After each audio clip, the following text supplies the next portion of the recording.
ప్రతిపక్ష నాయకుడు రాహుల్ గాంధీ మీద సుప్రీంకోర్టు కీలకమైనటువంటి వ్యాఖ్యలు చేసింది. నిజమైనటువంటి భారతీయుడైతే మీరు అలాంటి వ్యాఖ్యలు చేయరు.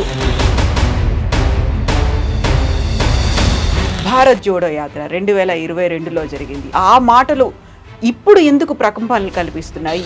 ఇదే కదా ప్రాబ్లం. గౌరవ్ గొగోయ్ ఏం మాట్లాడతారు, ఆయన మీద ఆరోపణలు ఉన్నాయి already, that is an ISI agent అని చెప్పి, which is unsubstantiated but correct. Himanta Biswa Sarma case వేశాడు that he went and stayed in Pakistan for 1.5 years అని చెప్పేసి.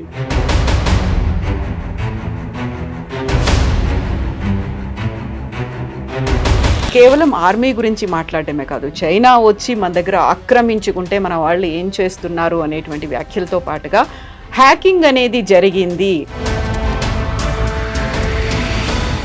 అక్కడ ఉన్నటువంటి ఈవీఎంలని హ్యాక్ చేశారు, ఆల్మోస్ట్ ఒక 100 స్థానాల్ని మ్యానిపులేట్ చేశారు, లేకుంటే ఫలితం ఇంకొక రకంగా ఉండేది అని. మన అందరికి తెలిసి ఆయన దగ్గర ఏం ఆధారం ఉంటాయి, అన్సబ్స్టాన్షియేటెడ్ అలిగేషన్స్ అంటారు. నేను కూడా చెప్తాను,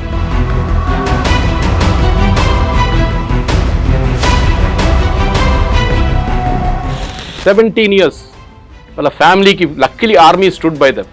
ఆర్మీ శాలరీ ఇచ్చారు, వాళ్ళ ఇల్లు అక్కడనే ఉంచుకున్నారు, వాళ్ళ పిల్లల ఎడ్యుకేషన్ చూసుకున్నారు, అన్ని ఆర్మీ వాళ్ళు చూసుకున్నారు. కానీ ఆరోపణలు చేసి ఆయన కెరీర్ కంప్లీట్గా డిస్ట్రాయ్ చేశారు.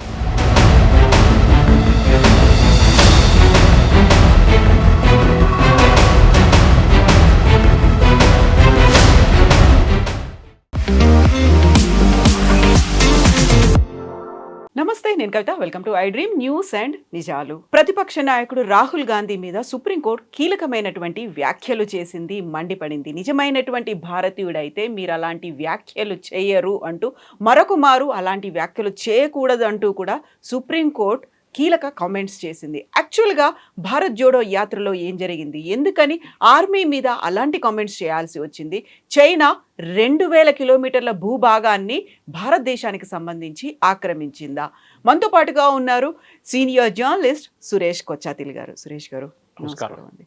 భారత్ జోడో యాత్ర 2022లో జరిగింది. అప్పటికి ఆ మాటలు ఇప్పుడు ఎందుకు ప్రకంపనలు కల్పిస్తున్నాయి? ఎందుకని ఆయన మీద అంత తీవ్రంగా సుప్రీంకోర్టు వ్యాఖ్యలు చేయాల్సినటువంటి అవసరం ఉందండి? ఇది జరిగింది ఎందుకంటే ఒక డిఫమేషన్ కేసు ఒకటి వచ్చింది ఉత్తరప్రదేశ్లో, ఒక చిన్న డిస్ట్రిక్ట్ కోర్టులో. ఒక బార్డర్ రోడ్స్ ఆర్గనైజేషన్లో రిటైర్ అయిన ఒక chief engineer, assistant chief engineer, ఆయన కర్నల్ ర్యాంక్లో ఉంటారు వాళ్ళు. ఆయన ఫైల్ చేశారు, ఇట్లా రాహుల్ గాంధీ ఇట్లాంటి వ్యాఖ్యలు చేశారు, నేను అక్కడే ఉంటాను, ఎప్పుడు నేను అక్కడే పనిచేశాను, అక్కడ ఏ 2000 కిలోమీటర్లు పోలేదు, అసలు అక్కడ లైనే లేదు, మన బార్డర్ లైన్స్ క్లియర్గా డిఫైన్ చేయలేదు, మెక్మోహన్ లైన్ అని. ఇటువైపు మన ఎక్కడైనా వెళ్తూ ఉంటారు, చైనా వాళ్ళు అంటారు అరుణాచల్ ప్రదేశ్ మాదే అంటారు. ఇప్పుడు కూడా మన అరుణాచల్ ప్రదేశ్ నుంచి బయటికి వెళ్ళే చైనాకి వీసా అప్లై చేసిన వాళ్ళు వీసా స్టేపుల్ చేసిస్తారు ఇప్పుడు కూడా చైనా వాళ్ళు. They don't accept Arunachal Pradesh as a part of India. అట్లాంటి టైంలో వ్యాఖ్యలు చేసి ఇట్లా మనకు అందరికి తెలుసు, ఆ టైంలో గల్వాన్లో జరిగిన గొడవ మనకు తెలుసు, డోక్లాంలో జరిగిన గొడవ మనకు తెలుసు. మన దగ్గర 26 నుంచి 30 మంది చనిపోయారు. ఇదంతా సుప్రీంకోర్టు వాళ్ళు చెప్పారు. సుప్రీంకోర్టు ఏమన్నారంటే, ఒక యుద్ధం నడుస్తున్నప్పుడు 2 సైడ్లలో లాసెస్ ఉంటుంది. It's a very loaded statement. ఎందుకంటే ఈ ఆపరేషన్ సింధూర్లో ఎన్ని ప్లేన్లు పోయినా అడిగినప్పుడు దానికి సుప్రీంకోర్టు జవాబు ఇది ఇండైరెక్ట్గా. ఒక యుద్ధం నడుస్తున్నప్పుడు 2 సైడ్లలో లాసెస్ ఉంటుంది, మన వైపు ఎందుకో చెప్పడం, అటువైపు ఎందుకు చెప్పట్లేదు అని చెప్పి. చైనా వాళ్ళు వచ్చి మన సోల్జర్స్ని కొడుతున్నారంటే మన వాళ్ళు ఏం చేయట్లేదు, మన సోల్జర్స్, ఇండియన్ సోల్జర్స్ కేపబుల్ కాదు, దే ఆర్ యూస్లెస్ అని రాహుల్ గాంధీ స్టేట్మెంట్. అది ఫస్ట్ టైం కాదు ఇదంతా. మీకు గుర్తుంటుంది, దీనికన్నా ముందు కూడా వీర్ సవర్కర్ గురించి కామెంట్ చేశారు, దానికి కోర్టుకు వెళ్ళి అపాలజైజ్ చేశారు. పెద్ద స్టేట్మెంట్ ఇస్తుండే ఎప్పుడు, మై సవర్కర్ నై హూ గాంధీ హూ అని చెప్పి. First of all is not a Gandhi, మన అందరికి తెలుసు, వాళ్ళ స్పెల్లింగ్ ఇస్ GHANDY, గండి. వాళ్ళ కమ్యూనిటీ అది, పార్సీ కమ్యూనిటీలో ఒక కమ్యూనిటీలో గండి అండి. వాళ్ళ ఫాదర్ అదే కమ్యూనిటీ నుంచి వచ్చిందన్నమాట. మహాత్మా గాంధీ ఏమో పర్ఫ్యూమ్ అమ్ముతున్న వాళ్ళు, గంధం అమ్ముతున్న వాళ్ళు కమ్యూనిటీ గుజరాత్ నుంచి. So that is Mahatma Gandhi's community. కానీ అది GNDH అది కూడా కాదు, కానీ వాళ్ళు కరెక్ట్ ఫామ్ వచ్చేస్తుంది అనమాట. వాళ్ళు పర్ఫ్యూమ్లు అమ్ముతుండే, generation before they used to sell perfumes.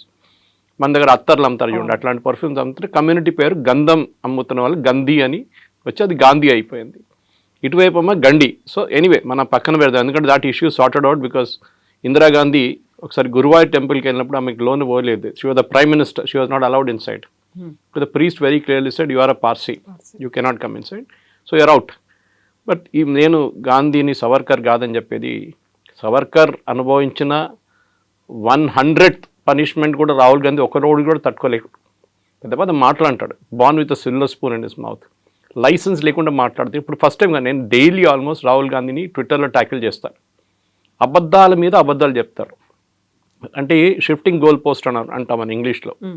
ఒక అబద్ధం చెప్పి దానికి ఎవడైనా వచ్చి కౌంటర్ చేసినప్పుడు ఏం చేస్తాడు, అక్కడ నుంచి మారిపోయి ఇంకో ప్లేస్కి వెళ్ళిపోతాడు, ఇంకొక అలిగేషన్ చేస్తాడు. అది ఇప్పుడు ఎలక్షన్ కమిషన్ మీద నా దగ్గర అటమ్ బాంబు ఉంది, నా దగ్గర హైడ్రోజన్ బాంబు ఉందని చెప్పారు. ప్రెస్ కాన్ఫరెన్స్ క్యాన్సిల్ అయిపోయింది. ఎక్స్క్యూజ్ ఏంటంటే శిబు సోరెన్ గారు చనిపోయారు, దానికోసం పోస్ట్పోన్ చేస్తున్నామని. కాదు, పాసిబ్లీ అభిషేక్ మను సింఘ్వి ఇవాళ కోర్టులో అపియర్ అయిన కాంగ్రెస్ సీనియర్ అడ్వకేట్, ఆయన చెప్పుంటాడు ఇట్లాంటి పనులన్నీ చేయకు, ఆల్రెడీ సుప్రీంకోర్టు కోపంలో ఉంది, నువ్వు వెళ్తే మళ్ళీ ఇంకోటి కేసు వేస్తాడు, మళ్ళీ నేను కోర్టుకి వెళ్ళాల్సి వస్తుంది, మళ్ళీ నేను తిట్లు వినాల్సి వస్తుంది జడ్జెస్ దగ్గర అని. జడ్జెస్ ఇంకో చాలా సీరియస్ మాట చెప్పారు. దీనికన్నా సీరియస్ ఏంటంటే, if you are an Indian, నిజమైన భారతీయుడు అయితే నువ్వు ఇట్లాంటి మాటలు చెప్పవు అంటే, ఆల్రెడీ ఒక కేసు పెండింగ్ ఉంది, that he is holding a British passport. ఇవాళ దాకా రాహుల్ గాంధీ డినై చేయలేదు. బ్యాకాప్స్ అని కంపెనీలో యూకేలో సైన్ చేశాడు that I'm a British citizen అని. British government last week Indian గవర్నమెంట్కి ఆ పాస్పోర్ట్ పేపర్స్ అన్ని హ్యాండ్ ఓవర్ చేశారు. అది ఇప్పుడు కోర్టు కేసు నడుస్తుంది, సో బయటికి రాలేదు ఇంకా. అది కాకుండా మన అందరూ తెలుసు, నేషనల్ హెరాల్డ్ కేసులో డాక్టర్ సుబ్రహ్మణ్యం స్వామి ఫైల్ చేసిన కేసు ఒకటి, 420 అంటాం మన ఇంగ్లీష్లో, చీటింగ్, హిందీలో 420 అంటాం, చీటింగ్. 420 సెక్షన్ కింద బెయిల్ తీసుకున్నాడు రాహుల్ గాంధీ.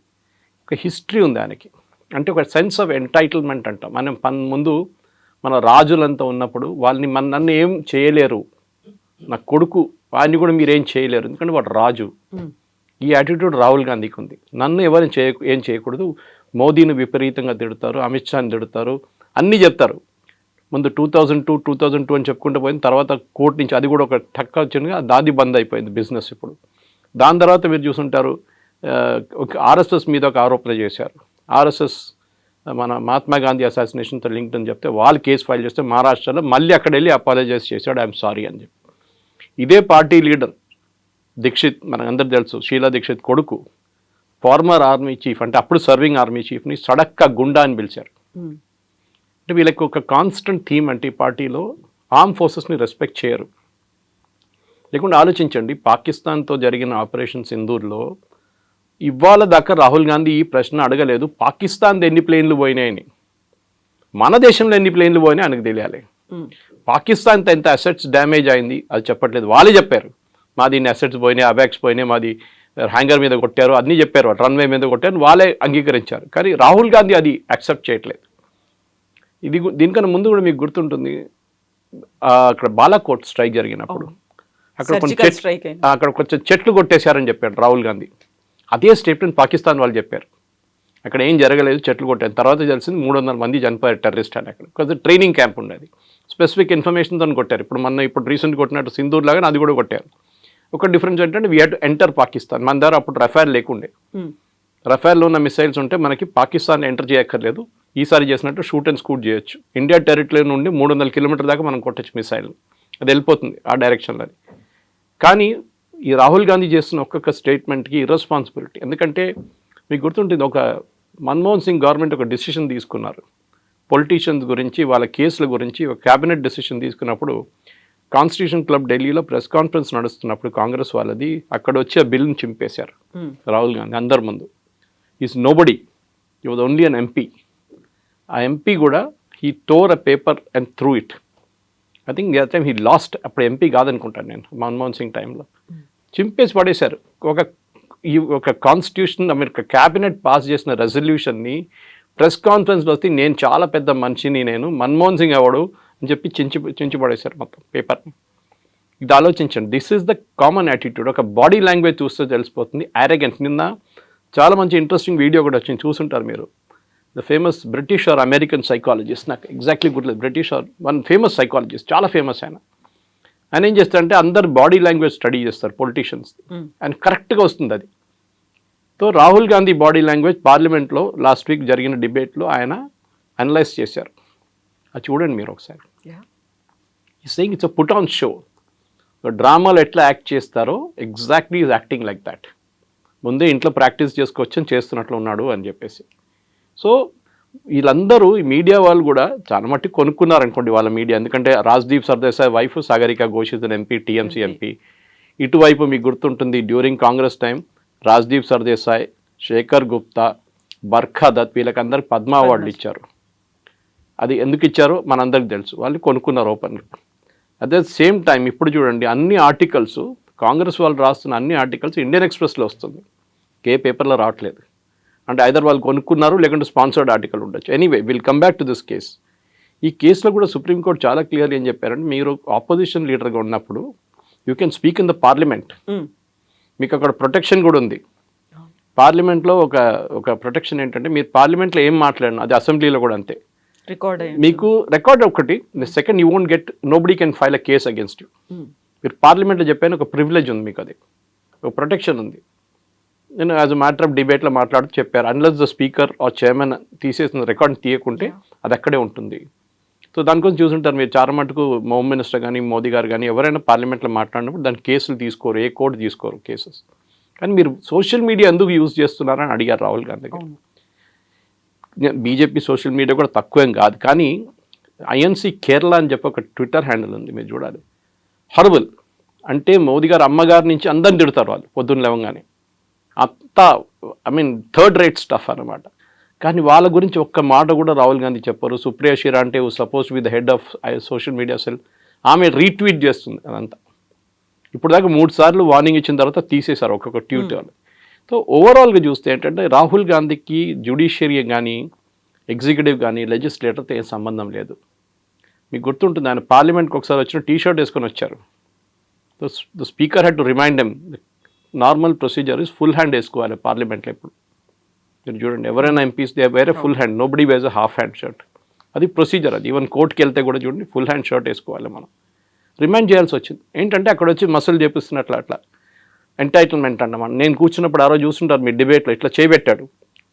యూజువలీ మోదీ గారి పక్కన అమిత్ షా పక్కన రాజ్నాథ్ సింగ్ పక్కన నిర్మలా సీతారామన్ లేకుంటే పీయూష్ గోయల్ అందరు లైన్లో కూర్చుంటారు, చిన్నపిల్లలు కూర్చున్నట్ల క్లాస్లో. ఈయన పక్కన ఎవరిని కూర్చొనియట్లేదు. ముగ్గురు ఇక్కడ సీట్లు తీసేసి ఇట్లా కూర్చున్నాడు. వాళ్ళందరూ ఇంకా కూర్చోవాల్సి వచ్చింది. ఇక్కడ పక్కన కూడా దూరంలో కేసీ వేణుగోపాల్ కూర్చున్నాడు.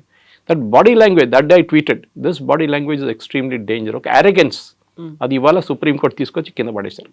అది జరిగింది.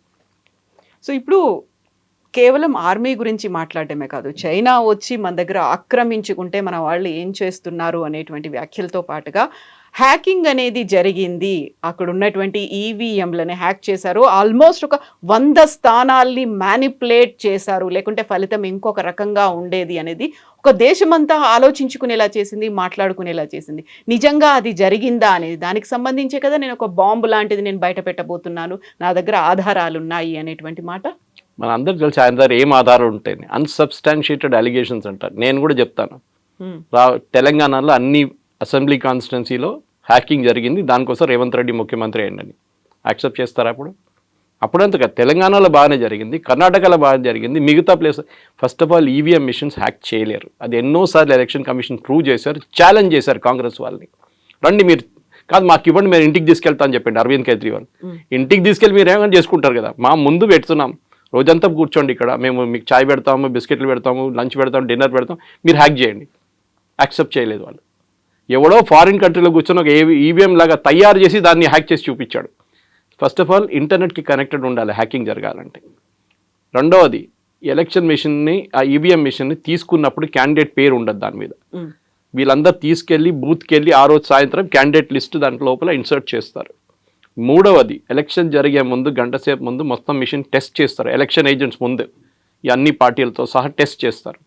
దాంట్లో ఎన్నోసార్లు ఎలక్షన్ కమిషన్ ఛాలెంజ్ చేశారు. వీళ్ళు సుప్రీంకోర్టు కూడా వెళ్ళారు. సుప్రీంకోర్టు కూడా చెప్పారు nothing, it cannot be tampered with, చాలా క్లియర్గా చెప్పారు. అప్పుడు ఆ స్టోరీ బంద్ అయిపోయింది, గోల్ పోస్ట్ షిఫ్ట్ అయిపోయింది. ఇప్పుడు నేను ఆటం బాంబు వేస్తాను, హైడ్రోజన్ బాంబు వేస్తానని తిరుగుతున్నాడు. అదే కథ వస్తుంది. వాళ్ళకి కావాల్సిన వాళ్ళు ఓడిపోయిన సీట్లు తీస్తారు, వాళ్ళు గెలిచిన సీట్ల గురించి మాట్లాడరు. We can always prove that also. ఇది చెప్పేది ఏంటంటే వీళ్ళు కిషన్గంజ్లో లాస్ట్ టైం, కిషన్గంజ్ అని బీహార్లో కాన్స్టిట్యున్సీ ఉంది, 65% Muslims, 65% most of them are Bangladeshis.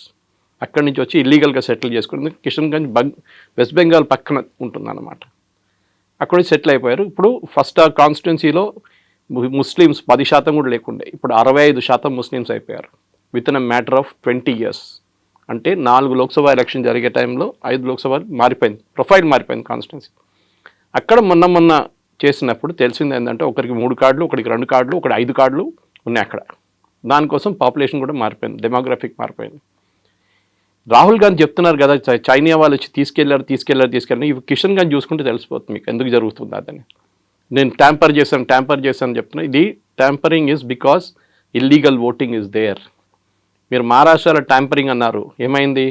Sharad Pawar మాట్లాడలేదు, ఉద్ధవ్ ఠాక్రే మాట్లాడలేదు, ఈయనొక్కరే చెప్పుకుంటే పోతున్నాడు. వాళ్ళకి ఇద్దరికి ప్రాబ్లం లేదు, వాళ్ళు తెలిసిపోయింది. ఈవెన్ ఒమర్ అబ్దుల్లా చాలా మంచి స్టేట్మెంట్ ఇచ్చారు ఆ టైంలో, మీకు గుర్తుంటుంది. ఓడిపోతే ఓడిపోయిందని చెప్పాలి, మళ్ళీ దాని గురించి జస్టిఫై చేయక్కర్లేదు. You have lost. I also last election. పోయిన ఎలక్షన్ నేను ఓడిపోయాను, అంత అయిపోయింది. నెక్స్ట్ ఎలక్షన్ గెలిచి వచ్చాను కదా నేను మళ్ళీ అని. కానీ ఓడిపోయింది దానికి మళ్ళీ కాన్స్పిరసీ థియరీలు అది ఇది. ఇప్పుడు వచ్చే ఎలక్షన్కి రెడీ అవుతున్నాడు, ఎందుకంటే నెక్స్ట్ ఎలక్షన్ ఓడిపోతే కూడా ఇదే ఎక్స్క్యూజ్ ఇస్తాడు, ఈవీఎంలు ట్యాంపరింగ్లు. ఎందుకంటే వీళ్ళందరూ పుట్టింది పెరిగిందంతా బూత్ క్యాప్చరింగ్లో. మీకు గుర్తుంటుంది ఎట్లా పాత సిస్టంలో మొత్తం బ్యాలెట్ పేపర్లు తీసుకెళ్ళిపోయి ఇంట్లో కూర్చొని కొడతారు వీళ్ళు, తీసుకొచ్చి డబ్బలు పడేస్తారు. ఓల్డ్ సిటీలో చాలా ఫేమస్ ఉండే అప్పుడు. సుల్తాన్ సలావుద్దీన్ ఓవైసీ ఇప్పుడున్న అసదుద్దీన్ ఓవైసీ వాళ్ళ ఫాదర్ ఉన్నప్పుడు కూడా 90% ఓటింగ్ జరుగుతుండే. చనిపోయిన వాళ్ళు కూడా వచ్చి ఓటేస్తారు చాలామంది దాంట్లో. అది ఇప్పుడు కూడా నడుస్తుంది. అది బీహార్లో చూసాం కదా, 22 లక్షల మంది చనిపోయిన వాళ్ళు లిస్ట్ ఇంకా ఉన్నారంట. అక్కడ తేజస్వి యాదవ్ మొన్న ఒక కాన్స్పిరసీ చూపించి నా పేరు లేదు చూడండి, కానీ ఇంకో ఐడి కార్డు ఇప్పుడు చూస్తే అది ఇష్యూనే చేయలేదంట. అట్లా లేదు, అంతా తయారు చేసుకొని పెట్టుకున్నా. కుక్క ఫోటో పెట్టి ఒక ఐడి కార్డు తయారు చేశారు, మనం చూసుంటారు మీరు. ఇప్పుడు ఎలక్షన్ కమిషన్ చెప్తే వేరే ఇష్యూనే చేయలేదు. అట్లా వీళ్ళందరూ కూర్చొని ఏదో ఫోటోషాప్లో తయారు చేసుకుంటున్నారు, మళ్ళీ ప్రెస్ కాన్ఫరెన్స్లో పెడతారు. అది కాగానే డినై చేసి వెళ్ళిపోతున్నారు. మళ్ళీ ఆ స్టోరీ లేదు, మళ్ళీ అయిపోయింది. దానికి షెల్ఫ్ లైఫ్ అంటాం. ఇప్పుడు 24 గంటలు ఉంటుంది షెల్ఫ్ లైఫ్. రాహుల్ గాంధీ ఇంత మాట్లాడుతున్నారు కదా, చైనా వాళ్ళు వచ్చి 2000 కిలోమీటర్లు తీసుకెళ్లారని. వాళ్ళ great grand father Jawaharlal Nehru టైంలో ఏం జరిగిందండి? అక్సాయ్ చిన్ అని చెప్పి హాఫ్ లదాఖ్ చైనాకి ఇచ్చేశారు. లాజిక్ ఏంటి? అక్కడ హర్యానా సైజ్ ఆలోచించి, హర్యానా సైజ్లో ఉన్న ఒక స్టేట్ చైనాకి నెహ్రూ గిఫ్ట్గా ఇచ్చేశారు. అక్కడ ఏం లేదులే, ఏం చేసుకుంటామని చెప్పేసి. అక్కడ ఏం చెట్లు కూడా ఉండవు, అక్కడ ఎందుకు అక్కడ రాళ్ళు గీళ్ళు ఉన్నాయి, మనం ఏం చేసుకుంటామని చెప్పి గిఫ్ట్ చేశారు. ఆలోచించండి, 38,000 స్క్వేర్ కిలోమీటర్స్ పంజాబ్ స్టేట్ లాంటి సైజ్. ఇప్పుడు కూడా మీరు లదాఖ్ మ్యాప్ చూస్తే చాలా బాగుంటుంది చూడడానికి. Half of Ladakh is with China, ఇంకొక హాఫ్ పాకిస్తాన్ గిఫ్ట్ చేసేసారు. పిఓకే అని చెప్తాం మనం ఇప్పుడు. అది ఎవరు ఇచ్చారు? అది కూడా నెహ్రూ ఇచ్చారు. ఎందుకంటే ఆ రోజు 1947లో ఆ టైంలో డిలే చేశారు కావాలని చెప్పి నెహ్రూ. వేరే Sardar Patel wanted army to be, that's a different story altogether. కానీ రాహుల్ గాంధీకి అక్కడ మిగతా వాళ్ళ మీద ఆరోపణలు చేయడం, ఆయన గురించి ఆయన మాట్లాడరు. ఏది నేషనల్ హెరాల్డ్ కేసు కానివ్వండి, ఆగస్టా వెస్ట్ల్యాండ్ కేసులో అందరికీ తెలుసు డబ్బులు ఎవరికి వెళ్ళింది. ఆ డబ్బులు తీసుకున్నాడు లండన్లో కూర్చున్నాడు, వెరీ క్లోజ్ ఫ్రెండ్ ఆఫ్ వద్రా. ఆయన మీద అరెస్ట్ వారెంట్ ఉంది, అక్కడ కూర్చున్నాడు. ఇక్కడ వద్రాని క్వశ్చన్ చేశారు మనం. ఆగస్టా వెస్ట్ల్యాండ్లో even the chief of air staff జైలుకి వెళ్ళాల్సి వచ్చింది, మీకు గుర్తుంటుంది. ఇదంతా జరిగిన లంచాల మీద లంచాలు ఈ ఫ్యామిలీలో. బోఫోర్స్ మన అందరికి తెలుసు, వెరీ ఫేమస్. అది పాపం రాజీవ్ గాంధీ తల మీద వచ్చి పడేది, కానీ రాజీవ్ గాంధీ అసలు డబ్బులు సంపాదించలేదు అని మన. But we all know Ottavio కాట్రాచీకి 10% కమిషన్ పోయిందని ఆయన ఒప్పుకున్నాడు కోర్టులో. Ottavio Quattrocchi is very close friend of Sonia Gandhi, relative వాళ్ళు. ఆయన వస్తూ పోతుంటారు వాళ్ళ ఇంట్లో. ఇప్పుడైతే లేట్ మనం చనిపోయిన ఆయన 3-4 years ముందు పోయిన ఆయన మలేషియాలో పట్టుకుని అన్ని. There are plethora of cases. కానీ ఈయనది ఏంటంటే ఒక స్పెషాలిటీ, వాళ్ళ సెట్ ఆఫ్ మీడియా వాళ్ళు ఉంటారు, వాళ్ళని పిలిచి వాళ్ళ ముందు కూర్చొని ఒక డ్రామా చేస్తాడు. వాళ్ళు ఏం క్వశ్చన్లు అడగరు, ఏమంటారు మోదీ గారు ఎప్పుడు ప్రెస్ కాన్ఫరెన్స్ చేయరు, చూడు నేను చేస్తున్నానని చెప్పేసి. ఇట్లాంటి ఆరోపణలు. I'm very happy actually. Supreme court ఇది కాదు, అది స్టే చేయకుండా ఉండాలి. Defamation should go on. ఈయన కాకపోతే బార్డర్ రోడ్స్ ఆర్గనైజేషన్ ఆయనకి డెసిగ్నేషన్ కరెక్ట్ కాదు అది ఇదని చెప్పి అభిషేక్ మను సింఘ్వి ఇవాళ ఆర్గ్యూ చేశారు.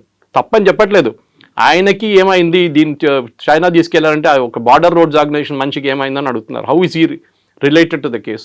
సరే రేపు ఒక రిటైర్డ్ లెఫ్టినెంట్ కర్నల్లో retired major retired brigadier case ఏమని చెప్పండి. సంతోష్ బాబు గారిని చంపేశారు కానీ వాళ్ళ ఫ్యామిలీ కేసే వచ్చు. They insulted him. కర్రలు తీసుకొని కొట్టారు, 26 మందిని కొట్టారు. ఇదంతా రాహుల్ గాంధీ చేస్తున్నారు. అంటే మన సోల్జర్స్ ఏం చేయలేదు, ఇట్లా చూసుకొని నిలబడి ఉన్నారు, వాళ్ళు వచ్చి కొట్టారంట చైనా వాళ్ళ మన్ని. They are questioning the integrity of our soldiers. అంటే మనం ఆలోచించండి, కష్టపడి -40 degreesలో, అదే వాళ్ళు సుప్రీంకోర్టు కూడా చెప్పారు, -40 degreesలో they are standing out there. ఇంకా డిఫరెంట్ కేసులు of course. It was the Punjab police ఒక కర్నల్ని అసాల్ట్ చేసిన కేసులు. -40 degreesలో వాళ్ళకి ఆ కొండ మీద నిలబడి ఇండియాని గార్డ్ చేసిన మనిషిని మీరేమంటున్నారు? వాడు పని చేయట్లేదు అంటున్నారు. మీరు ఉన్నారని అడిగారు Supreme Court. Where you there when this happened? చూసారా మీరు చూసారా? ఆరోపణలు చేయడం చాలా ఈజీ. మీరు చూసారా? మీరు అక్కడ ఉన్నారా అని అడిగారు. This is a great lesson. ఇట్లా కాదు, ఇంకా చాలా ఉన్నాయి ఇట్లాంటిది. They should be regular cases filed. In fact నేను ఎన్నోసార్లు ఈ ఆపోజిషన్ వాళ్ళకి సజెస్ట్ కూడా చేశాను. ఇక్కడ స్టేట్లో ఉన్న ఆపోజిషన్ లీడర్స్ని. రాహుల్ గాంధీ చేసిన అన్ని దానికి కాన్స్టిట్యూషన్ మీద ఉన్నాయి ఆరోపణలు. Election commission is a constitutional body. వాళ్ళ మీద ఆరోపణలు చేయడం చాలా ఈజీ. కానీ remember, Rahul Gandhi opposition leader కానీ ఎంపీగా ప్రమాణ స్వీకారం చేసినప్పుడు కొన్ని వర్డ్స్ యూజ్ చేశారు. I will preserve, protect and defend the constitution of India as by law established. అంటే చట్టం ఒకటి ఉంది, దాన్ని నేను ప్రొటెక్ట్ చేస్తాను. కానీ ఆ ప్రొటెక్ట్ చేసే బదులు దాని మీద ఆరోపణలు చేస్తున్నారు. So he can be disqualified straight away. నేను దీనికి ముందుకు చెప్పాను మీకు, కేరళలో ఒక ఎగ్జాంపుల్ ఇచ్చాను. And should be done. ఆయన్ని కోర్టుకి తీసుకెళ్ళి డిస్క్వాలిఫై చేయాల్సిందే. ఎందుకంటే ఆల్రెడీ ఒక కేసు నడుస్తుంది, ఒకటి స్టే ఉంది దాని మీద. ఆయన మూడు సంవత్సరాలు జైలుకి పంపించిన కేసు నడుస్తుంది అది. సో దాన్ని స్టే ఇచ్చారు. ఆ కేసు ఇంకా ఫినిష్ కాలేదు, అది ఎక్కడో పడుంది అక్కడ చెత్తలో. దానికోసం ఆయన ఎంపీ స్థానం కూడా కొన్ని రోజులు పోయినాయి ఆయనకి. ఇది జరగాల్సింది ఇప్పుడు. దట్ అరెగెన్స్ చూడండి. నేను ముఘల్ రాజా కొడుకు, నేను ఒక ఎంటైటిల్ ఫ్యామిలీ నుంచి వస్తున్నాను, నేను ఏమైనా చెప్పొచ్చు, ఎవరికి మీద ఏదైనా ఆరోపణలు చేయొచ్చు. లేదు, ఎందుకంటే వాళ్ళ పార్టీలో ఇన్నర్ పార్టీ డెమోక్రసీ అని లేదు. పాపం నరసింహరావు గారి దగ్గర నుంచి మనం నేర్చుకోవాల్సిందే. You was the only prime minister who stood up to the Gandhis, fake Gandhis. Only prime minister. ఏం చేశారండి ఆయన డెడ్ బాడీకి? ఏఐసిసి ఆఫీస్ లోపల తీసుకెళ్ళలేదు.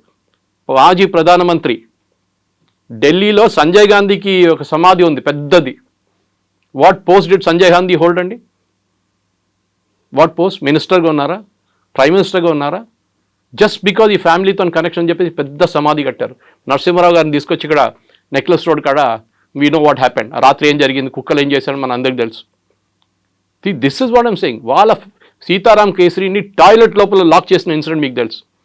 సోనియా గాంధీని ప్రెసిడెంట్ చేయాలంటే ఆయన ఒప్పుకోలేదు. నేను రాజీనామా చేయనని చెప్తే ఆ రోజు ఏఐసిసి ఆఫీస్లో టాయిలెట్ లోపల బంద్ చేయించి ఆయనతో రాజీనామా చేయించాను. ఆలోచించండి. లైట్ ఆఫ్ చేసేసి పడేశారు వాళ్ళు, టాయిలెట్లో పడేసి. ఇట్లాంటి పార్టీ ఇది. ఆరోపణలు చేయడం చాలా ఈజీ. ఇక్కడ కూడా చూస్తున్న తెలంగాణలో కూడా కల్చర్ ఉంది. మోదీ గారి మీద ఆరోపణ చేస్తూనే ఉంటారు. I wish BJP had a legal cell, strong legal cell. ఢిల్లీలో వాళ్ళ దగ్గర ఉంది, స్ట్రాంగ్ లీగల్ సెల్ ఉంది. వాళ్ళ దగ్గర చాలామంది MPs are actually good lawyers. కేసులు ఫైల్ చేయండి.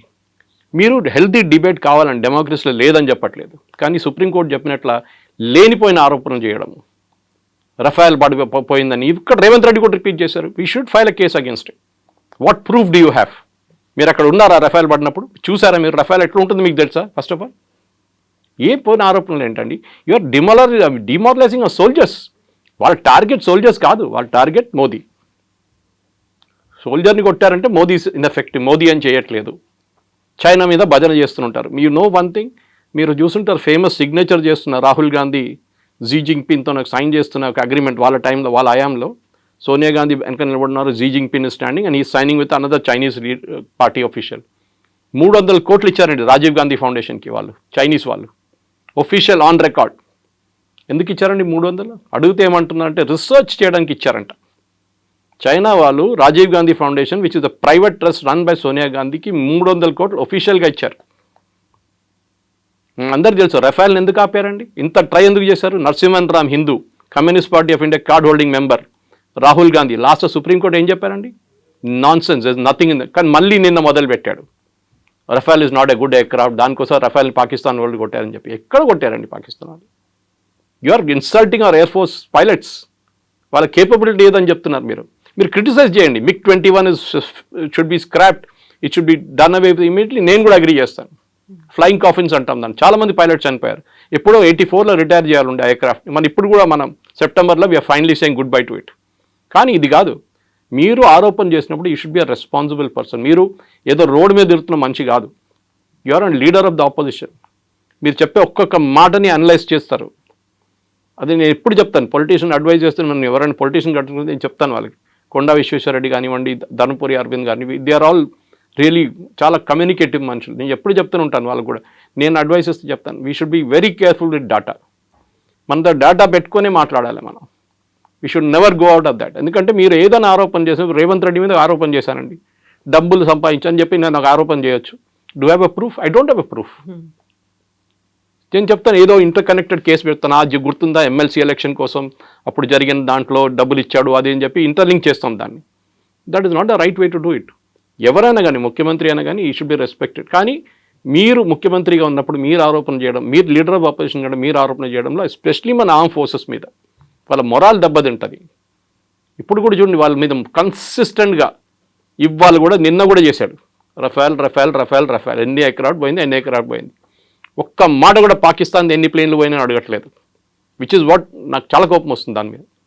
అయితే ఇక్కడ అభిషేక్ సింఘ్వి కూడా సుప్రీంకోర్టులో వాదించాడు. ప్రతిపక్ష నాయకుడు కాబట్టి ప్రజల గురించి మాట్లాడుతున్నారు, సమస్యల గురించి మాట్లాడుతున్నారు, అందులో తప్పేముంది అనేది ఆయన వర్షన్ కదా. సుప్రీంకోర్టు ఏం చెప్పారు? మీరు పార్లమెంట్లో మాట్లాడండి, సోషల్ మీడియాలో కాదని చెప్పారు. You're leader of opposition the parliament, not in the road. Social media కాదు మీ వెపన్. మీరు పార్లమెంట్లో వెళ్ళి చెప్పండి ఈ మాట, గవర్నమెంట్ అక్కడ రిప్లై ఇస్తారు మీకు. మీరు పార్లమెంట్లో అడగరు, ఎందుకంటే అప్పుడు government has immediate right to reply. పార్లమెంట్లో ఒకటి ఉంటుంది, ఈల్డింగ్ అంటాం మనం. ఇప్పుడు మోదీ గారు మాట్లాడుతున్నప్పుడు ఆయన అపోజిషన్గా అక్కడి నుంచి రాహుల్ గాంధీ లేసారనుకోండి, బ్రిటిష్ స్టైల్, మన democracy coming from the British style, yielding అంటాం. అంటే మోదీ గారు కూర్చుంటేనే రాహుల్ గాంధీ మాట్లాడొచ్చు, అది చేయడు. రాహుల్ గాంధీ ఇప్పుడు చూస్తుంటారు, మీరు మొన్న కూడా పార్లమెంట్ బయట చెప్పి నన్ను మాట్లాడనీయలేదన్నారు. Leader of opposition, leader of the house మాట్లాడిన తర్వాతనే మాట్లాడతారు. ఆయనకు కూడా ఒక సెట్ టైమింగ్ ఇస్తారు. టైమింగ్ ఇచ్చారు, టైంకి రాలేదు.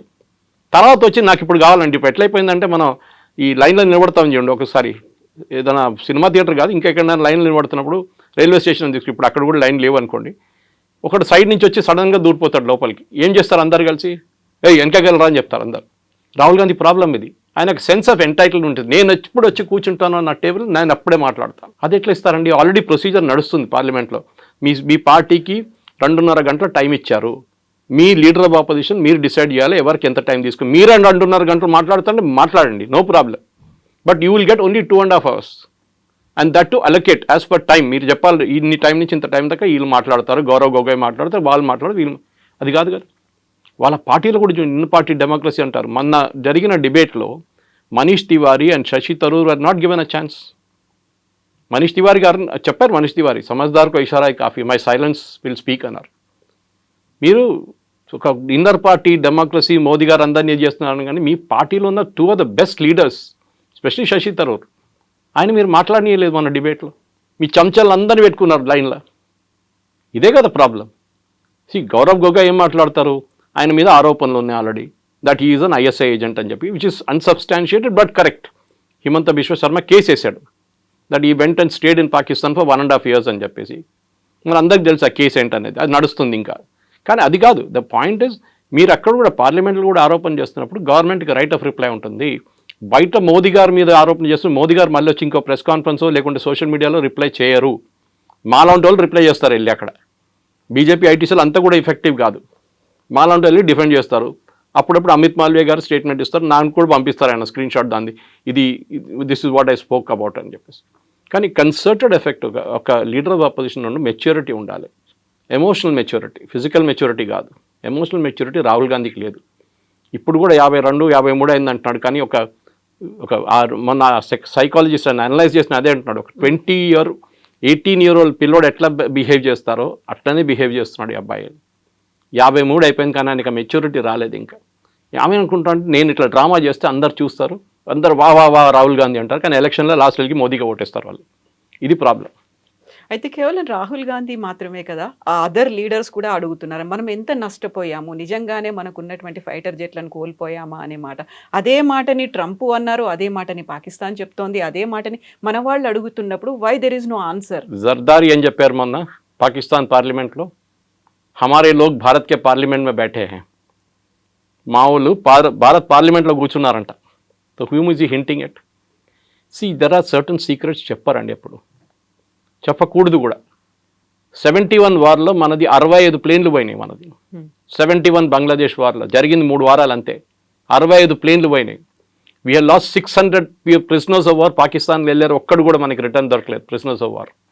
మన దగ్గర ఉన్న 93,000కి వాళ్ళకి ఇచ్చేస్తాం, 93,000 మందిని బంగ్లాదేశ్లో క్యాప్చర్ చేసిన వాళ్ళని. అదంతా మాట్లాడుకుంటూ పోతే చాలా ఉన్నాయి. మన రాజ్నాథ్ సింగ్ గారు, అమిత్ షా గారు కూడా తీసేశారు మొన్న స్టాటిస్టిక్తో సహా ఆరోపణలు చేయడం సరే ఇది ట్రంప్ ఎందుకు చేస్తారండి? Is the commercial market. Rafale పనికిరాదు, నా ధర F-35 ఉందా కొనుక్కోండి. ఇది ఎట్లయిపోయిందంటే మీరు ఒక కార్ తీసుకున్నారు, రేపు కూడా వచ్చి అంటే ఈ కారా, అరే ఇది చూసిన 10 యాక్సిడెంట్ జరిగింది, ఎందుకు తీసుకున్నా ఈ కార్, నా దగ్గర ఇంకా మంచి కార్ ఉంది, సేఫ్టీ ఫీచర్స్ చాలా మంచిది అంటారు. లారీకి వెళ్ళి కొడితే లారీ వాడు చనిపోతాడు, మీకేం కాదంటాడు. అట్లాంటి చాలామంది ఉన్నారు చేసేటోళ్ళు. So this is the commercial market. దానికోసం ఫ్రాన్స్ డిఫెండ్ చేశారు చూడండి. ఒక్క రఫేల్కే ఏదో ప్రాబ్లం ఉంది, అది కూడా 17,000 ఫీట్లో. It had an engine issue, it had be brought down. దానికోసం ఎయిర్ మార్షల్ భారతి ఆ రోజు ప్రెస్ కాన్ఫరెన్స్ చాలా క్లియర్గా చెప్పారు ఆపరేషన్ సింధూర్ టైంలో. None of our pilots were lost, none of our assets were lost. Assets అంటే వాళ్ళ దాంట్లో aircraft language, air force language, none of them well. వాళ్ళు చెప్పిన తర్వాత మళ్ళీ ఈయనకేంటండి ప్రాబ్లం? కొన్ని సీక్రెట్స్ ఎప్పుడు బయట చెప్పారు. ఒసామా బిన్ లాడన్ బాడీ చూపించారండి, యూఎస్ వాళ్ళు తీసుకెళ్ళి అమెరికాకి తీసుకెళ్లారా? ఊరేగింపులు తీసుకెళ్లారా వాళ్ళు? కాదు కదా. వాళ్ళు అయిపోయింది క్రితం చేసి ఎక్కడ పోయింది బాడీ ఎవరికి తెలియదు. ఇక్కడేమో బాలకోట వెళ్ళి చెట్లు కావాలి, సర్జికల్ స్ట్రైక్ చేసినప్పుడు గుర్తుంటుంది. రాహుల్ గాంధీ ఏమన్నారు, నాకు డెడ్ బాడీలు కావాలి, ప్రూఫ్ చూపించాలి. అంటే వాళ్ళు చంపిన టెర్రరిస్ట్ని అందరి భారతదేశంలో తీసుకొచ్చి డిస్ప్లే చేయాలంట. సర్జికల్ స్ట్రైక్ అండ్ ఎల్లరు కొట్టేశారు, వచ్చేసారు, అయిపోయింది గంట సేపట్లో ఫినిష్. ఎందుకంటే సోల్జర్స్ ఎంటర్డ్ పాకిస్తానీ టెరిటరీ, చాలా డేంజరస్. వాళ్ళు ఒక్కడు కూడా దాంట్లో చనిపోతుంటే మోదీ గారి మీద అందరు కలిసి పడుతుండే. ఆ రోజు మణిపూర్ వైపు కూడా జరిగింది. దానికన్నా 2 వారాల ముందు మణిపూర్ వైపు మనం ఒక సర్జికల్ స్ట్రైక్ చేశారు. ఊరి మూవీ చూస్తుంటే మీకు గుర్తుంటుంది, ఓపెనింగ్ సీన్ వాజ్ దాట్. చాలామందికి తెలియదు, ఎందుకంటే వాళ్ళు ఏదో నార్మల్ ఆర్మీ సీన్ అనుకుంటారు. చాలా ఉన్నాయి అట్లాంటిది. కానీ మన సోల్జర్స్ మొరాల్ మీరు డౌన్ చేయకండి. మీరు మోదీ గారికి ఏ ప్రాబ్లం లేదు, కానీ డోంట్ ఎవర్ ట్రై, బికాస్ వాళ్ళ ఫ్యామిలీ సంగతి ఆలోచించండి. వాళ్ళ ఫ్యామిలీ మీద ఎట్లా ఉంటుంది. మొన్న పురోహిత్ మీద చేసి మాలేగాం చేసిన 17 సంవత్సరాల కెరియర్ పోయిందండి. ఎవరు తీసుకొస్తారు వాపస్ ఇప్పుడు? ఈ కూడా మన బ్రిగేడియర్ బై నౌ 17 years. వాళ్ళ ఫ్యామిలీకి luckily army stood by them. Army salary ఇచ్చారు, వాళ్ళ ఇల్లు అక్కడే ఉంచుకున్నారు, వాళ్ళ పిల్లల ఎడ్యుకేషన్ చూసుకున్నారు, అన్ని ఆర్మీ వాళ్ళు చూసుకున్నారు. వాళ్ళకి తెలుసు that this guy was working for us, for the Indian army. కానీ ఆరోపణలు చేసి ఆయన కెరియర్ కంప్లీట్గా డిస్ట్రాయ్ చేశారు. Who will bring back that 17 years now? వీళ్ళు ఆన్సర్ చేయాలండి. వీళ్ళు ఈ ఆరోపణ చేస్తున్న వాళ్ళు పొద్దున్న లేవగానే అబద్ధాలు చెప్తారు, అబద్ధాల మీద అబద్ధాలు. దానికి భజన మండలి ఒకటి ఉంది పాడడానికి, తోడు పాడడానికి. ఖర్గే గారు కానీ ఇక్కడ రేవంత్ రెడ్డి గారు అందరు భజన పాడతారు. కేసీ వేణుగోపాల్, సుప్రియా శ్రీరాంటే, జయరాం రమేష్, పవన్ ఖేరా అందరూ ఉన్నారు ఫుల్ భజన మండలి. ఎందుకంటే ఫ్యామిలీ లెడ్ పార్టీ అండి, ప్రైవేట్ లిమిటెడ్ కంపెనీ ఇది. మీరు చూస్తుంటారు ప్రైవేట్ లిమిటెడ్ కంపెనీలు మాట్లాడితే ఎండి కొడుకు తర్వాత వాళ్ళ కొడుకు, వాళ్ళ తర్వాత వాళ్ళ కూతురు, ఇట్లా నా లైనేజ్ ఉంటుంది. ఎవరు వ్యతిరేకంగా మీరు మాట్లాడలేరు, తీసి పడేస్తారు, కరిపాకు పడేస్తున్నట్లు మిమ్మల్ని పక్కన. ఇది కూడా అంతే. చూడండి వాళ్ళ పార్టీలో వాళ్ళ వ్యతిరేకంగా మాట్లాడిన మనుషులు ఎక్కడన్నా ఉన్నారా? You go back to Nijalingappa and that time, నీలం సంజీవ్ రెడ్డి టైంలో ఏం జరిగింది మన అందరికీ తెలుసు. కామరాజ్ గారిని ఏం చేశారు చెప్పండి? You are the tallest leader in Congress. 2 ప్రధానమంత్రిని నామినేట్ చేసి తయారు చేసిన మంచి కామరాజ్, లాల్ బహదూర్ శాస్త్రి అండ్ ఇందిరాగాంధీ. ఏం చేశారు లాస్ట్లో? ఇందిరాగాంధీ ఆయన తీసి పక్కన పడేశారు. ఆయన కాకుండా ఆయనే ప్రధానమంత్రి అయిపోతుండే ఈజీగా. But he didn't. కానీ అట్లా ట్రీట్ చేస్తారు వీళ్ళు. నరసింహారావు గారిని ఎట్లా ట్రీట్ చేస్తారో, సీతారాం కేసుని ఎట్లా ట్రీట్, అట్లనే వాళ్ళ పార్టీలో వాళ్ళ గురించి మాట్లాడకపోతే టామ్ వడక్కన్ ఇప్పుడు బీజేపీలో ఉన్నారు, Rajaji grandson is in BJP. మీకెందుకు? మీ all the tallest leaders in Congress from Uttar Pradesh, Rita Bahuguna is in BJP. వీళ్ళందరూ అంతే.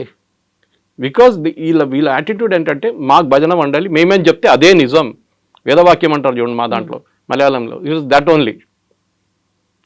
You can not go out of that Lakshman Rekha. ఇప్పుడు పదే ట్రంప్ మాట చెప్తున్నాడు, నా వల్లే యుద్ధం ఆగింది, ఎందుకంటే ఇద్దరి దగ్గర న్యూక్లియర్ వార్ హెడ్స్ ఉన్నాయి, అదైతే మొత్తం సర్వనాశనం అయ్యేది నేను చెప్పాను కాబట్టి. ఎక్కడ ప్రధానమంత్రి నరేంద్ర మోదీ కానీ పార్లమెంట్లో జరిగినటువంటి ప్రసంగంలో ట్రంప్ పేరు తీసుకోలేదు, ఎవరో చెప్తే మేము ఆపలేదు అనే మాట చెప్పారు తప్ప ఎక్కడ he's not taking Trump names. ఎందుకంటే ఆయన భయపడుతున్నారు. ఎందుకంత భయం అనేటువంటి ఒక మాట కూడా ఉంది. ఎమోషనల్ మెచ్యూరిటీ అంటారు దాన్ని. దీనికి రాహుల్ గాంధీ సంగతి చెప్పాను మీకు. ట్రంప్ ఏం చెప్పారండి ఫస్ట్? దానికన్నా ముందు ఏం చెప్పారు? నేను ట్రేడ్ టాక్స్ పెట్టి నేను అగ్రిమెంట్ తీసుకొచ్చాను. ట్రేడ్ టాక్స్ ఏమైందండి ఇప్పుడు? అంటే they was no trade talks, ఒట్టి హవా. ట్రంప్ ఎట్లయిపోయిందండి ఇప్పుడు? నేను మొన్న ట్వీట్ చేశాను దాని గురించి, World War II కూడా నేనే ఆపాను అంటాడు కంట్రీ రేపు కావాలంటే. ఆయనకి నోబెల్ ప్రైజ్ కావాలి, ఓపెన్గా చెప్పారు కదా వాళ్ళ ప్రెస్ సెక్రటరీ, మాకు నోబెల్ ప్రైజ్ కావాలి, నోబెల్ పీస్ ప్రైజ్ కావాలి మాకు. దానికి ఇప్పుడు రోడ్ మీద ఇద్దరు కొట్టుకుంటే కూడా నేనే వెళ్ళి స్టాప్ చేశానంటాడు ట్రంప్ రేపు. మన దగ్గర చిన్న యాక్సిడెంట్ జరిగితే కొట్టుకుంటుంది చూడండి రోడ్డు మీద, అట్లా అయిపోతుంది. అది కూడా నేనే ఆపాను అంటాడు. ఎవరు సీరియస్గా తీసుకుంటలేరు. ఇది పాత ఒక స్టోరీ ఉండే, మన చిన్నప్పుడు వినుంటారు, పులి వచ్చింది అని చెప్తారు ఊర్లో. లాస్ట్ నిజంగా పులి వచ్చినప్పుడు ఎవడు రాడు కూడా అక్కడ. ఆ సంగతి ఇది. మీరు రష్యా యుక్రెయిన్ ఆపేస్తాను 2 రోజులు అన్నాడు, ఏమైందండి? వాళ్ళు ఇప్పుడు కూడా కొట్టుకుంటున్నారు పిచ్చోళ్ళలాగా. మా ఇండియా పాకిస్తాన్ మీరేం ఆపారండి? ట్రేడ్ డీల్ చెప్పాం వాళ్ళు ముందు చూపించి, నేను ఆపాను అంటాడు. ట్రేడ్ డీల్ ఏమైనా జరిగిందా? First of all there is no call from Trump, everybody agrees. Call చేసింది ఓన్లీ రూబియో, వాళ్ళు వైస్ ప్రెసిడెంట్ ఒకరే కాల్ చేశారు అక్కడి నుంచి. జేడీ వ్యాన్స్ కాల్ చేశారు, మార్కో రూబియో కాల్ చేశారు. ట్రంప్ ఎక్కడ మాట్లాడలేదు. ఇక్కడ always said my team negotiated with them, we would agreed. నేనే చేశాను అంటారు. ఎందుకంటే ఆయనకు నోబెల్ ప్రైజ్ కాదు, లేకుంటే వైస్ ప్రెసిడెంట్ నోబెల్ ప్రైజ్ వచ్చేస్తుంది. ఆయనకు అది టెన్షన్. ఆయనకి క్రెడిట్ ఎవరికి రాకూడదు, నాకే రావాలి క్రెడిట్. సో ట్రంప్ ఒక మెంటల్ ఆలోచించండి, హీఈస్ పబ్లిసిటీ సీకర్. ఆయన అన్ని ఏదో ఎరిట్రియా, అక్కడ ఏదో ఆఫ్రికాలో ఎన్నో సంవత్సరాల నుంచి కొట్టుకుంటున్నారు. వాళ్ళు పిలిచి వైట్ హౌస్లో కూర్చొని సంతకం పెట్టించారు. వాళ్ళు ఏం పెట్టారో వాళ్ళకే తెలియదు. వాళ్ళు అన్నారంట తర్వాత, ఏం పెట్టి మాకు తెలియదు, పిలిచాడు సంతకం పెట్టమని మేము పెట్టాం. మళ్ళీ నెక్స్ట్ డే వెళ్ళి మళ్ళీ కొట్టుకుంటున్నారు అక్కడ. మళ్ళీ ఏం పీస్ అండి ఇది? నేను అక్కడ ఆపాను, నేను ఇక్కడ ఆపాను అంటాను. ఎక్కడ ఇదే అంటున్నాను. మన దగ్గర వైట్ స్కిన్ మెంటాలిటీ ఒకటి ఉందండి. నేషనల్ అవార్డు వస్తే నేషనల్ అవార్డు కాదు, ఆస్కర్ వస్తే ఆస్కర్. ఎందుకంటే వైట్ స్కిన్ కూడా ఇచ్చింది కదా, తెల్ల white skin is still very good for us. Oscar రావాలి నాకు. నేషనల్ అవార్డు వచ్చిందా? నేషనల్ అవార్డే కదా, అది అంతర్జాతీయ స్థాయిలో ఉంది. అంతర్జాతీయ స్థాయి కాదు. వైట్ స్కిన్ మెంటాలిటీ ఇంకా పోలేదండి మనకి. ఇప్పుడు కూడా చూడండి, ఒక అమెరికనో బ్రిటిషో రోడ్డు మీద కనిపిస్తే మీ బిహేవియర్ ఎట్లా ఉంటుంది మీదని చెప్పట్లేదు. Normal human being Indians behaviour ఎట్లా ఉంది, వాడిని ఎట్లా టోపీ ఇద్దాం, 100 రూపాయల ప్రోడక్ట్ వాడికి 500 ఎట్లా అమ్ముతాం, ఇది చూస్తుంటాం అన్నమాట. వాడు దానికైనా స్మార్ట్ ఫెలో, వాడు చూస్తాడు వీని ఎట్లా టోపీ వేయాలని చూస్తుంటాడు వాడు. ఇది మన white skin attitude. So Trump చెప్పారని చెప్పి ద మెచ్యూరిటీ ఆఫ్ మోదీ అక్కడ వస్తుందండి. ఏ ఎక్సైట్మెంట్ లేదు ఆయన ఫేస్లో, ఒక ఎమోషన్ కూడా కనిపించదు. ఎవరు నాతో మాట్లాడలేదు. నో వరల్డ్ లీడర్ లేకుంటే రేపు అంటాడు ఇంకో లీడర్ జీవితం చేయించా అంటాడు మళ్ళీ రేపు. పాకిస్తాన్ దగ్గర ఆయిల్ ఉంటే నేనే వచ్చి ఇది చేస్తాను. పాకిస్తాన్ పరేషాన్ అయిపోతుంది. ఇక్కడ మేము ఇంకా తవ్వలేదు, ఏం చేయలేదు, మా ఆయిల్ ఇస్తా అంటున్నాడు ఈయన. సో మనం కూడా పాకిస్తాన్ నుంచి కొనుక్కునే 3 సంవత్సరాల తర్వాత ట్రంప్ ఉండడు, వెళ్ళిపోతాడు. ఈ కెనాట్ కాంటెస్ట్ ఎలక్షన్ అయిపోయింది. వాళ్ళ 2 టైమ్స్ ఉంటాయి యూఎస్ ప్రెసిడెంట్కి. దాని తర్వాత వచ్చేటోడు ఏంటి, వాడు మొత్తం మార్చేస్తాడు రూల్ అంతా. ఏం చేస్తారు అప్పుడు పాకిస్తాన్ లేదు. So you have to keep your neutrality. చాలా మెచ్యూర్గా చేశారు. యూకే FTA సైన్ చేసామా మనం, ఫ్రీ ట్రేడ్ అగ్రిమెంట్. ఇప్పుడు యూరోపియన్ యూనియన్తో చేయబోతున్నాం. We just shift our markets అంతే. నేను చాలా ఛానల్స్ డిబేట్ చేసి చెప్పాను. నేను యూఎస్కి ఇండియాకు ఉన్న ట్రేడ్ రిలేషన్స్లో 3-4 ప్రోడక్ట్స్ ఇంపార్టెంట్. దాంట్లో ఒకటి ఫార్మస్యూటికల్స్. మన దగ్గర మందులు కొనుక్కపోతే ఆ డోలోకి వాడు $10 ఇవ్వాల్సి వస్తుంది ఒక స్ట్రిప్కి. మన దగ్గర కొనుక్కుంటా అని చెప్పి తక్కువ. నేను I'm just giving an indicative rate. మన దగ్గర వెళ్ళి ఫార్మస్యూటికల్స్ వాళ్ళు బతుకుతున్నారు యూఎస్. అదర్వైజ్ వాళ్ళు 10 times కాస్ట్ ఇవ్వాల్సి వస్తుంది. We're the pharma capital of the world. Next మనది జెమ్స్ అండ్ జ్యువెలరీ. మన దగ్గర పాలిష్ అయ్యి సూరత్ నుంచి పాలిష్ చేసి కట్ చేసి పంపిస్తారు. ఇంకెవరు దాన్ని చేయమని చెప్పండి. I will challenge. Maximum Bangkok నుంచి తెప్పించుకుంటారు. అక్కడ వాళ్ళ దగ్గర న్యాచురల్ స్టోన్స్ ఉండవు, ఆర్టిఫిషియల్ స్టోన్స్ ఉంటాయి. ఎక్కడ తెప్పించుకుంటారు మీరు? కొనాల్సినోడు మీరు బంగారం 50,000 రూపాయలు ఉన్నప్పుడు కూడా కొన్నారా? బంగారం కొన్నారా? నేను పెళ్లి చేసుకున్నప్పుడు 15,000 ఉండే అప్పుడు 91. Now what is it? Close to 1 lakh rupees. మా దాంట్లో తొల అంటారు, మీ దాంట్లో తొల, అక్కడ తొల అంటారు, మా దాంట్లో 8 grams మా దాంట్లో క్యాల్కులేషన్. ఇప్పుడు యావరేజ్ ప్రైస్ పెట్టుకుంది 1 lakh అయిందండి. 15,000 కూడా బంగారం కొన్నామా? 1 lakhలో మీరు ఏదైనా మలబార్ గోల్డ్ లేకుంటే జాయ్ లుకాస్ లేకుంటే ఇక్కడ వెళ్ళి తిరగండి ఒకసారి. మన సూపర్ మార్కెట్ కన్నా ఎక్కువ రష్ అక్కడ ఉంటుంది. ఎవరు ఆపరండి కొనడం. So they will buy what ever rate Americans will buy. వాళ్ళకి ఎక్కడ ఉండదు. ఇప్పుడు చూడండి, మొన్న కార్ సేల్స్ గురించి చెప్తున్నారు. Ford company first time it is reported losses. ఎందుకంటే వాళ్ళు చిన్న ప్రోడక్ట్స్ వాళ్ళు తయారు చేయలేరు. They have to buy from China or India or Mexico or Canada. అమెరికాలో ప్రాబ్లం, నేను ఇప్పుడు ఒక ఎగ్జాంపుల్ ఇస్తాను. అమెరికా వైట్ హస్ ఫెయిల్డ్ అనేది, మీ ఇంటికి ప్లంబర్ వస్తాడు ట్యాప్ ఫిక్స్ చేయడానికి. ఒక ఇండియన్ ఈక్వలెంట్ తీసుకుంటాను, అమెరికన్ ఈక్వలెంట్ తీసుకోను. ట్యాప్ కాస్ట్ 250 రూపాయలు. ఫిక్స్ చేసేటోడు 500 తీసుకుంటాడు. You're out. మార్కెట్ అవుట్ అయిపోయింది. That is what happens in America. అమెరికాలో వాడు ఇంకేం చేయడు. మన దగ్గర ఏం చేస్తాం, మనం చాలా స్మార్ట్. మనం వచ్చినప్పుడు ఆ గడ్డ పోయింది ఒకసారి చూసుకో, ఇది కొంచెం లీక్ అవుతుంది చూసుకో, అక్కడ పోయింది చూసుకో అని చెప్పి అంత 10 పనులు చేయించుకుంటాం 500కి. అక్కడ చేయలేరు, వాడు వచ్చిన పని చేసి వెళ్ళిపోతాడు. So you are out price from the market. అదే యాపిల్ వాళ్ళు చెప్తున్నారు కదా, ఇదే ఫోన్ మీరు ఇండియా మీద 100% డ్యూటీ వేయండి, అప్పుడు కూడా still cheaper than making it in US. వాళ్ళ పర్ డాలర్ వేజ్ మీకు తెలుసు ఎంత హై ఉంటుందని, వాళ్ళ కాస్ట్ ఆఫ్ లివింగ్ హై ఉంది. మన దగ్గర శ్రీపెరమదూర్లో ఈజీగా చేయించుకుంటారు దానికన్నా చాలా తక్కువ రేట్లో. This is America has become totally out priced of the market. వాళ్ళ స్టీల్ కొనలేము, వాళ్ళ కాపర్ కొనలేము. నేను చెప్తున్నాను కదా, మోదీ గారు ఏం చేయాలంటే 0% ఇచ్చేసేయండి, except for dairy products and agriculture and of course చిన్న చిన్న కొన్ని ఉంటాయి, అది మనం చేయలేము. స్పెషల్ డైరీ ఎందుకు మనం అబ్జెక్ట్ చేస్తున్నాం, అమెరికా నుంచి ఇంపోర్ట్ ఎందుకు అబ్జెక్ట్ చేస్తున్నాం అంటే వాళ్ళ ఆవులకి మీట్ పెడతారు, మన ఇక్కడ గడ్డి ఇస్తాం వాళ్ళకి, వాళ్ళు మీట్ ఇస్తారు, మీట్ ప్రొడక్ట్స్ ఇస్తారు తినడానికి. అది వీ విల్ నాట్ యాక్సెప్ట్. ఎందుకంటే మన ఆవుకి గడ్డి మీట్ పెట్టి బీఫ్ పెట్టి దానికి తిండి ఇచ్చిన తర్వాత ఆ పాలు మనం వాడం. So we're very clear, we will not use it. Because మిగతా స్టేట్ నుంచి మనకు పాలు వస్తుంది కదా, మిగతా కంట్రీస్ నుంచి చాలా కంట్రీస్ వస్తుంది, అది మనం ఎందుకు తీసుకుంటున్నాం ఇప్పుడు కూడా. We're self sufficient. మనోడు ఎవరు కొన్నాడు, పిచ్చోడు కొంటాడు అక్కడ వెళ్ళి అంత డబ్బులు పెట్టి కొనడానికి. మన దగ్గర పాలు వస్తున్నాయి, అన్ని డైరీలు ఉన్నాయి ఇక్కడ. Next agriculture. మీరు ఇక్కడ నుంచి ఇప్పుడు వాళ్ళు చూసాను బాస్మతి సేల్స్, నేను అనుకున్న US top, US 6th position ఉంది బాస్మతి సేల్స్ మన దగ్గర నుంచి. So we have no threat except agriculture. MSME, third sector was MSME. మన ఎంఎస్ఎంఈ అంటే చిన్న చిన్న కార్ఖానాలు, మీరు ఫతేనగర్ వెళ్ళండి, బాల్నగర్ వెళ్ళండి, వెల్డింగ్ షాపులు, ఈ లేత్ షాపులు, ఇట్లాంటి చిన్న చిన్న కార్ఖానాలు ఉంటాయి. We have to protect them. 50 కోట్లు 10 కోట్లు 20 కోట్లు టర్న్ ఓవర్ చేసిన కంపెనీలు వాళ్ళు ప్రొటెక్ట్ లేకుండా యూఎస్ వచ్చి మొత్తం మార్కెట్ మటాష్ చేసి పడేస్తారు. ఎందుకంటే వాళ్ళ దగ్గర సబ్సిడీ ఉంటుంది, గవర్నమెంట్ వాళ్ళకి చాలా సబ్సిడీ ఇస్తారు, దాన్ని మన మీద వచ్చి దేశేస్తారు. అగ్రికల్చర్ కూడా హెవీ సబ్సిడీ దగ్గర మనం కూడా ఇస్తాం, లేదని చెప్పట్లేదు. But it's a bigger picture. Modi గారు చేస్తున్న మీరు అడిగిన ప్రశ్నకి మెచ్యూరిటీ చూడండి, పార్లమెంట్లో రిప్లై చేస్తున్నారు, అక్కడ లేని ఇక్కడ లేని. ఎందుకంటే రేపు your friend my enemies my friend అంటాం, రేపు మనం మళ్ళీ చేయగలపాల్సి వస్తుంది. ఒక రోజు ట్రంప్ దిగొస్తాడు కిందికి, ఆ రోజు గుర్తుపెట్టుకుంటాడు, నేను అది తిట్టాను చూడ, నన్ను ఇట్లా తిట్టావాను ఆ రోజు అని చెప్తాడు. అప్పుడు మేమేం తిట్టలేదండి, మీరే తిట్టారు నన్ను. We are very careful to you, we didn't mention your name anywhere, మీ పేరు ఎక్కడ చెప్పలేదు, మేము చాలా మెచ్యూర్గా బిహేవ్ చేశాం. అది that is the political maturity of a leader versus Rahul Gandhi Chinese వాళ్ళు వచ్చి మన సోల్జర్స్ని కొట్టారని చెప్పి డిఫరెన్స్ అక్కడ వస్తుంది అన్నమాట. Yes sir.